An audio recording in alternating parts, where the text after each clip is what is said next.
Ricoh MPC5504 color copier, and SC544 error, and similar fuser errors. You probably cannot reset SC554 or 544. All SC reset attempts have failed. You need to remove the fusing unit from the copier and install a special fuse. Only after installing the fuse will the simulation work to restore the fuser error. So, reset code 5810. I will show you where you need to install such a fuse.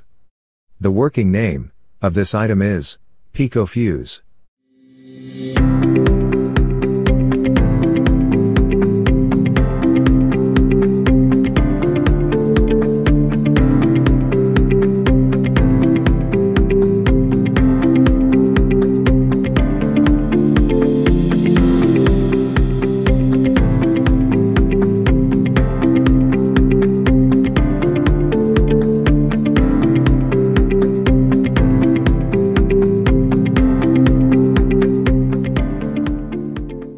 Here's an empty spot for Pico Fuse.